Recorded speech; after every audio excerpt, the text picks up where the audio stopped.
الله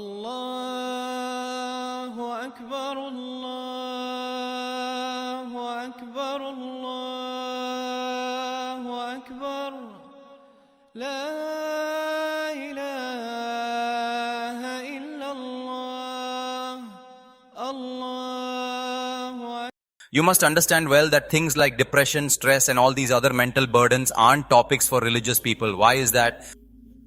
Brother, we simply must do exactly what Allah and His Messenger have commanded us to do. Then regardless of the situation, we must show patience. We really have no other option left. The world is an inn. We have to die. There'll be grief. We'll be patient. We'll get a reward. If we aren't patient, we'll just ruin our good deeds. And if you want this world to become a paradise for you, Allah has already clearly stated that it isn't possible. This is just not possible for you. And Allah and His Messenger gave us some very beautiful principles, specifically two principles, stating that there are actually two different types of depression for us to understand. How many types of depression are there? Tensions are of two main types. Number one is the specific kind of tension that you have actually created for yourself. Number two is the tension that is not from your side. From whom does it come? It is from Allah. Whereas the tension coming from your very own follies, in that situation, you will feel even more stress and you will receive no reward. And if you do not repent, you will simply keep on sinking deeper and deeper. This is essentially Allah's punishment in this world being given to you right now. And then there is the other type of tension where your life seems to is going perfectly well. Tensions can come directly from Allah too. Brother, imagine you leave home all ready and exactly on time, strictly following all the traffic laws as required. You are following every single rule with your helmet on your head. But suddenly a truck driver who was high on drugs hits you and your leg breaks. Now tell me, from whom has this come to you? It is from Allah. For even a small thorn prick washes away one's sins. Such great troubles and trials were faced even by the noble prophets of the past. Think of such massive hardships. The son of Jacob was cast deep into a well. Moses was already a wanted man. While the children of Israel were suffering greatly, were being severely oppressed by Pharaoh. You slapped a man just to stop a fight and he accidentally died. Now a murder case has been added, bringing you even more stress. All these trials came directly from Allah. It wasn't Moses' own fault. This happened even to the prophets. May Allah protect us all from such difficult tests and trials. The second type, brother, comes purely from your own folly. Even then, there is no need to despair if your own foolishness causes some trouble or stress in your life. Just repent and that trouble will turn into Allah's mercy. Don't you get it? Say you were overeating and completely neglecting your own health for a long time. Now you have developed diabetes, various illnesses have started to appear, and many problems have arisen for you. This kind of stress is not coming directly from Allah. Whose doing is this exactly? It is entirely of your own making. Now you are begging and crying out to Allah saying, "Oh Allah, please forgive me for the day I ate those sweets. And I was eating those sweets all the time. Please forgive me, Allah, forgive me. I will never do it again." Then Allah will forgive and Allah will say, "Since I have finally accepted your sincere repentance," but the tension itself will not go away, because whenever man fights against nature, nature takes its revenge. Though Allah will forgive the actual sin that you have committed. But the side effects that exist in this world, they will happen. But what Allah will do now is, since you have repented, this illness will now I will make it a mercy for you instead of a torment. Before it was a torment, now what will it be? It will be a mercy. One will cry and scream in pain. Sins will be forgiven provided you don't scream so much that you start causing distress. Always moaning and groaning is not right either. So how easy it has been made, right? This is the basic principle for depression in Islam. And what is the key point? A traveler's lodge is no place to get attached. When it's just a lodge, it's not a place to settle your heart. Look, you are on a bus. Someone might only find enough room to stand on the footboard. Someone else will get a seat to sit in. One will leave early. Another will get off at an earlier station. Or someone might be coming from the next station.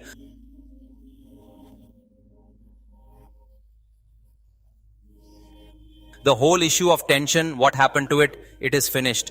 And let me tell you something strange. This isn't my main topic, so I'm wrapping it up. Let me tell you this too, that for those people who do not experience any tension, if faith is not present in their lives, even when absolutely nothing is wrong, they are still anxious, because there is one anxiety Allah has linked to every single person, the ultimate reality of death. And the failure of worldly means is another factor. You may earn trillions of rupees, but a constant fear will always linger deep within your subconscious mind at all times. For instance, take those earning through YouTube with millions of subscribers. A YouTuber once told me, "I have millions of subscribers and I am currently earning a massive monthly income." I said to him, "Well then, just enjoy it." But he replied, "I live in constant fear. What if I suddenly lose my very ability to speak? What if someone shuts down my channel? What if I become paralyzed? What if this happens or that happens?"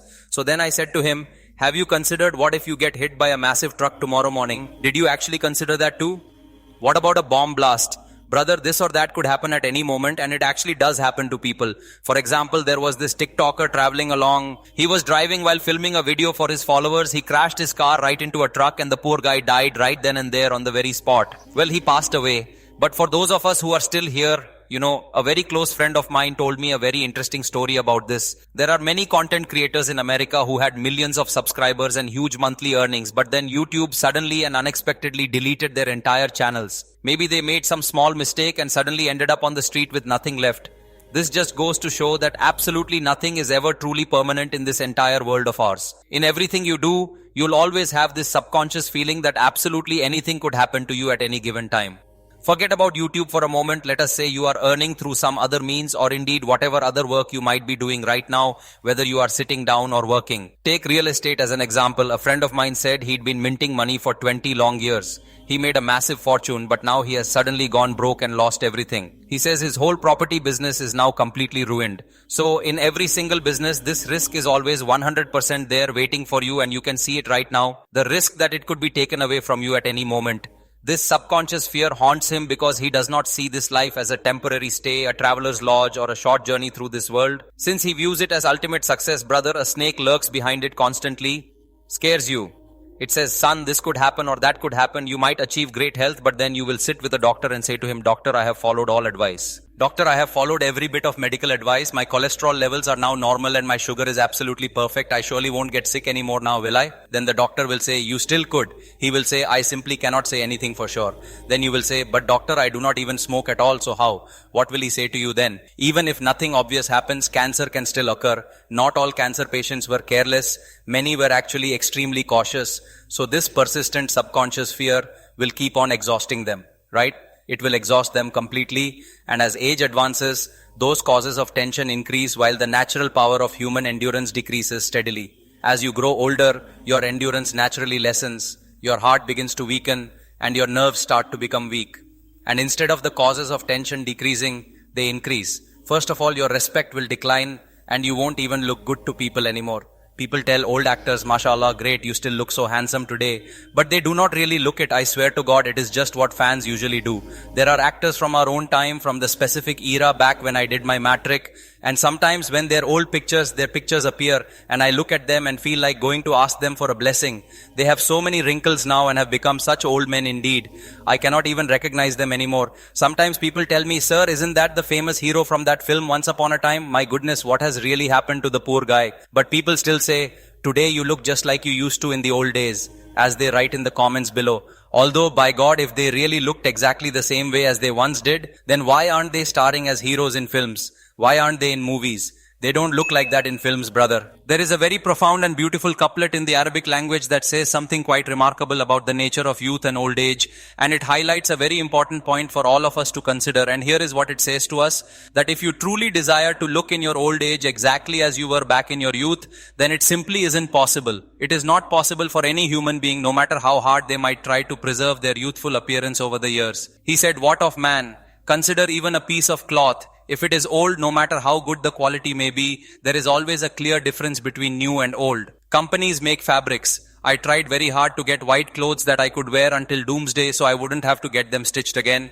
I'm not very fond of having many clothes. Just one simple design that I keep wearing, but they shouldn't ever wear out. Buy them once and be done with it for good. Specifically made to fit your own size perfectly, and then try to keep yourself at that size. You might say that your size could also change. Well, brother, I will try to stay the same size forever, so that giving measurements to the tailor, and forget about the hassle of sleeves. Get them made once and just wear them until death. Have a shroud ready too. But real life just doesn't ever work that way, brother. No matter how expensive the cloth you buy, after just a few days its original shine fades away and it simply starts to look like it has become old. So the poet said that an old worn out garment is certainly not like a brand new one. Old cloth is simply not like new cloth, and there is just no way to make them the same again. So an old man too, my brother, is not like a new man. Why don't you speak up and agree? So we are all inevitably going to become old one day. Some people are proud, thinking I am so handsome and good looking, people adore me. They'll adore you for a while, but then girls won't be crazy about you anymore. TikTokers come and go. With all their style, girls leave many comments below saying, you look so cute, so cute. But after 10 or 15 years pass by, he will feel that he does not look so cute anymore. No one will even give him a second look. and nobody will even bother to pay attention to him anymore. Now regarding women, I happen to mention this point quite often. The poor things tend to age quite quickly compared to men, and that is just the way it often seems to be in this worldly life. Old age sets in very early for women, much sooner than many people would expect. And hearing this makes it happen even faster. They get angry out of depression. They ask, why us? I'm just presenting facts. An irreligious person is plagued by anxieties because they've made this world too important. That is the real cause of stress. For the person who considers worldly success as the only ultimate success, they no longer need to search for a reason for their tension. It is already right there in their heart. Until you successfully remove this mindset from their heart, no motivational speaker in the entire world can ever teach them how to truly and effectively relieve their deep-seated stress at all. I can swear that even that motivational speaker will eventually fall into deep depression himself in a matter of just a few days. Do you understand what I'm saying? That is not the point. It is quite possible he is laughing on stage while deep down his heart is being pricked by thorns. Because the real cause of depression and anxiety is not viewing this world as a transit in, but seeing worldly success as true success. Now you consider something as success, which possesses no loyalty and can take a U-turn at any moment. If so, you have turned out to be quite a fool.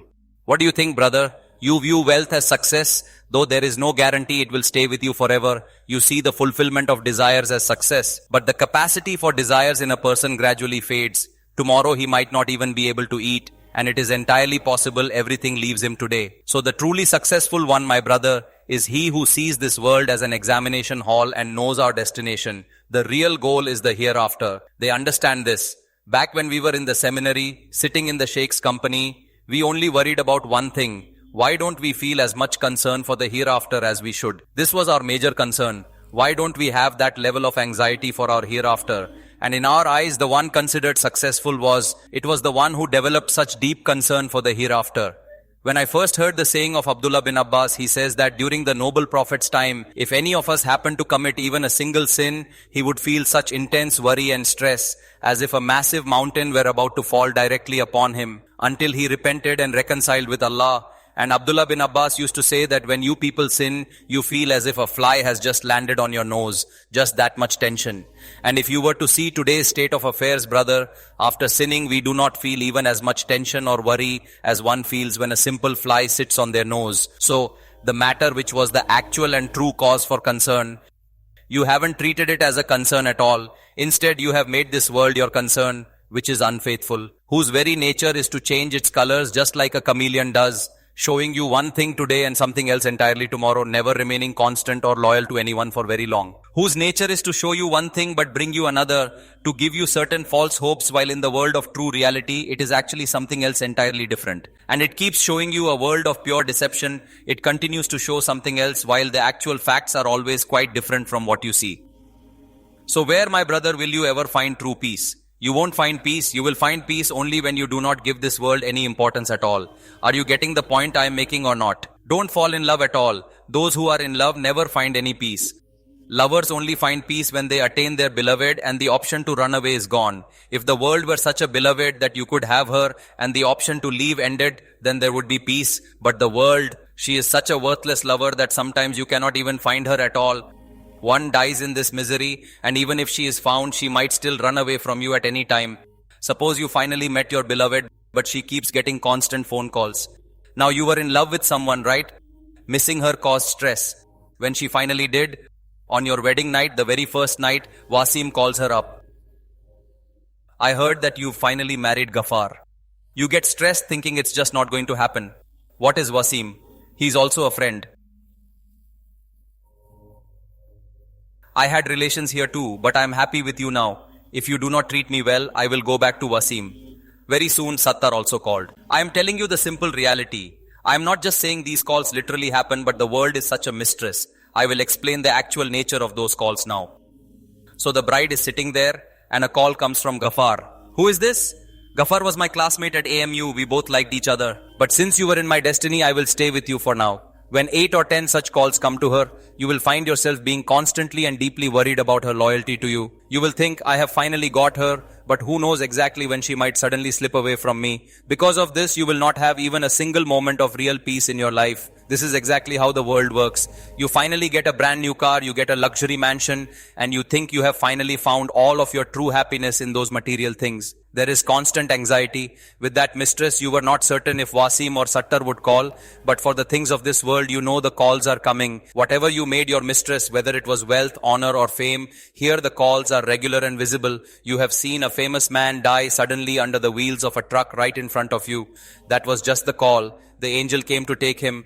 It is time to go. You have earned plenty. These things will keep on haunting you throughout your life. You have seen a wealthy man suddenly lose everything he had and end up on the street. You live in constant fear. Many wealthy people often come to see me and say, Mufti Sahib, I own factories but live in constant subconscious fear of losing them. I say, you have put the factory in your heart. What if it ends? Do not fall in love with a factory, brother. If a lover runs away, what happens? You marry elsewhere. But when you make it your beloved, then it won't be easy to leave. Why make it your beloved, my brother? Look at us. By the grace of Allah, we never let ourselves get so attached that we would just sit there dying from sorrow. You try. If it works, then fine. If it does not, try somewhere else. What do you think? So just keep on trying in your life without becoming overly attached to the results of your worldly work.